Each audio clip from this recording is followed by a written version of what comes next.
What's happening, YouTube? Anthony on Power Rangers Lost to Galaxy FanFilm with a brand new PRLostGalaxy 2014 review. And today we are continuing Super7 Ultimates Mighty Morphin Power Rangers line with my review on the Yellow Ranger with both Trini and Aisha, since we got their heads on the top, and with several of the accessories. Now, looking at Yellow, Mighty Morphin Yellow, Saber-Tooth Tiger, I'm surprised how many accessories Yellow is packed with as opposed with the others. But she has like a lot of accessories that we have to take a look at. You got her power daggers, all the different formations of the Blade Blaster, different hands and all of that. But oh my goodness, I mean, even accessories that caught me off guard when Trini was the original Yellow Ranger, you know, pair of flowers. That was from that one episode with the Shell Shock, and then the Tickle Sneezer doll accessory, which, well, we'll look into that when we go over the review.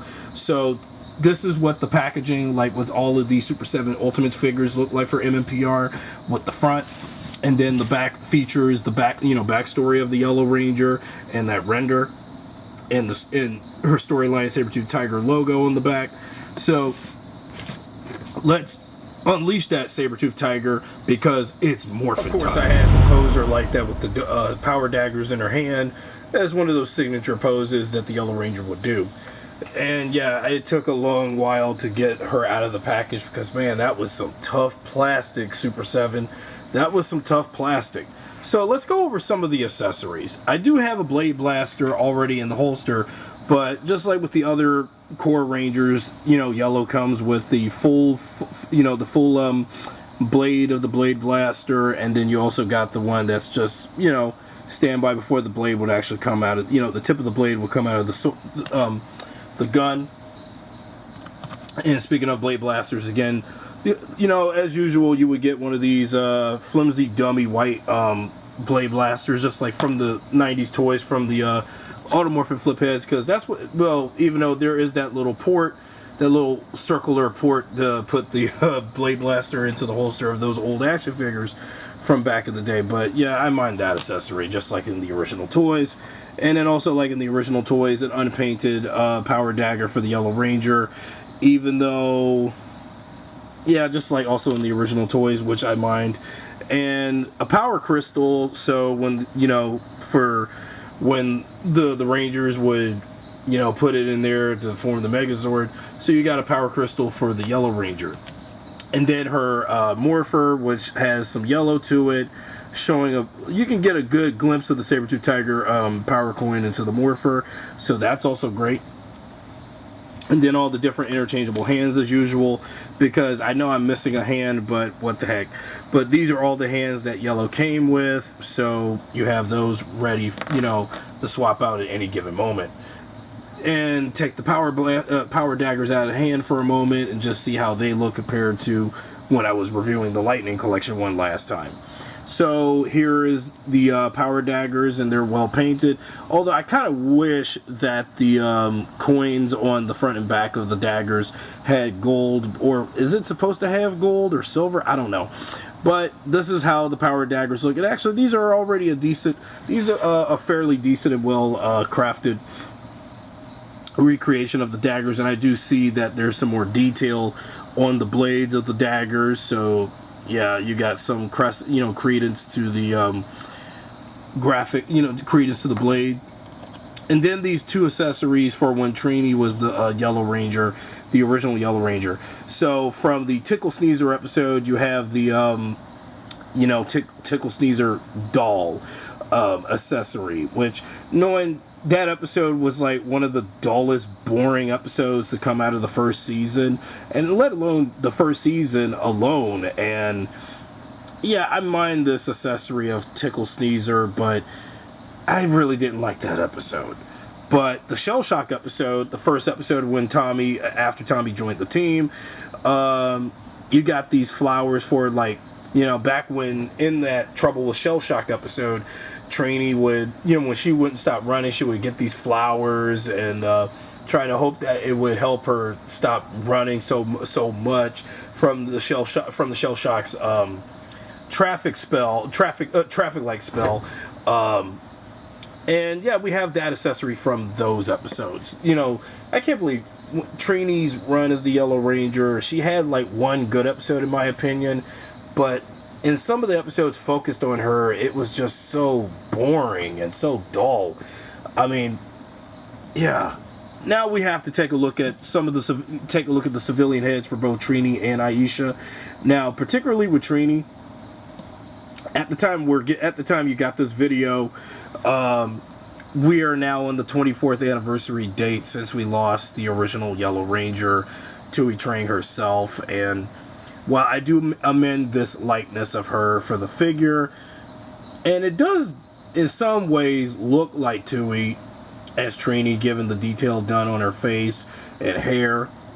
And I thought Hasbro did a better job on this though, but Super 7 was okay on this, but I think Hasbro did a slightly better job than this, I'm afraid, on this department on the head sculpt. But this is a decent figure sculpt for her. I mean, head sculpt for her, because like yeah. So put the Trini head away. Now the Aisha head kind of does look like Karen Ashley in some angles. Of course, they had the base, this hair of Aisha from early season 2 when she was coming in alongside Rocky and Adam. So if they had added the other Aisha head where she had the dreadlocks, you know, later on throughout later season 2 and all of season 3, but then we would have to pay more for 2 Aisha heads and probably another Trini head, which I think they should have did another head of Trini where she had like pigtails or a ponytail. But then if they added additional heads for both Aisha and Trini, we would have to pay more for additional heads for them. But I guess we'll settle with what we got. As for the Mighty Morphin Yellow Ranger, in some angles for the Saber-Tooth Tiger helmet, it almost looked like, even for like some of the other Mighty Morphin Rangers, some of the helmet sculpts look like they're trying to emulate the 1995 movie a little bit. But this is still the TV show look and not the 1995 movie look, where the Ranger suits were armored and more badass looking for 1995 standards. And, well, I do like the helmet for one thing. They kept it just fairly right. But though I think that the sides of the helmet is a little squished, but I'm not going to complain there right there. But as long as it still looks like the original Yellow Ranger, then I'm fine. The shade of yellow is spot on and great, so no complaints there on the yellow. On the figure, although I say that the yellow is up there with the shade of yellow of the suit on the Lightning Collection one figure. So no complaints there either. Great balance of white as usual, like as with all the other Mighty Morphin suits. But I did also start to take notice with how, while Super 7 did a good job recreating the suits on the figures, I noticed that the black lines on the belts of the suits are a little faded. I don't know why, but okay, so let's take a look at some articulation. So we got to be very careful with Mighty Morphin Yellow, because while I do like the original Yellow Ranger and the playability with, you know, since I have like 3 or 4 figures of her now in my collection, so she does have plenty of playability because she's like quick and, you know, easy to play with. Let's take a look at her head. Her head, unfortunately, like Pink, her head has the limited up and down movement when tilting her head up and down. You can, of course, turn the head all angles. No neck articulation like the rest. Abdomen is what you would expect, especially on a female mold body. Bend it backward and upward. And then the arm articulation. I didn't do this with the other figures, but okay. And then the elbow crunch is just what you would expect from these Super 7 figures on both arms. Okay. And then you have, you know, for yellow, the hand joints can move up and down, so when you do a certain pose with the original Yellow Ranger, then you have that. As for the leg movement, spread the legs. Of course, you got that like with the others, because you could get her legs up and down in any direction. Then lower legs, that too, so you can turn those lower legs around. Ankle pivots. Ankle pivot is good on this one. On this foot. Now this foot was a little tough, but the more I had to wiggle it around to make sure no tightness or stiffness was on that foot. And then the knee crunch. Knee crunch is good on yellow, so no complaints right there. So there you go. So now that I've completed halfway, almost done with Mighty Morphin, you know, or because even though these are the only Rangers that Super 7 ever did, now let's see how Mighty Morphin Yellow stacks with Mighty Morphin Pink in comparison, and even probably squeeze Jason in there, Jason or Rocky in there, and see how that looks. And now we got the core Rangers together, almost, even though black and blue is left. That's all that I have left for MMPR Super 7 edition, so put pink and red aside. And we already know that what's really tragic is now that we lost 2 of the original 6, Trini and Tommy, and it's just like, even with this image alone and on this frame of the video alone, losing those 2 is a huge pill to swallow for all of us Power Ranger fans. It really, really is. Just seeing that we no longer have Tommy and Trini.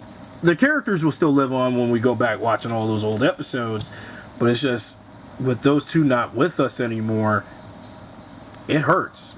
And with this video being up on the day of Thuy's death anniversary, this doubles the hurt. And it's just tragic that JDF is gone and Thuy is gone. And yeah, I know. Rest in peace, Tommy and Trini. Thank you for everything. So let me put Green Ranger Tommy away. So in final thoughts, this is an alright Mighty Morphin Yellow Ranger figure. I really dig it. Though I was going to complain about some parts of the figure, but no, I don't think there was nothing to complain about, unless when after the review is over, I will probably go back over this figure and see if there was any imperfections and whatnot done to the figure. But other than that, this was an alright figure. If you enjoyed this video, be sure to subscribe, drop a like, share this video with your friends, and I'll see you guys next time with a brand new review.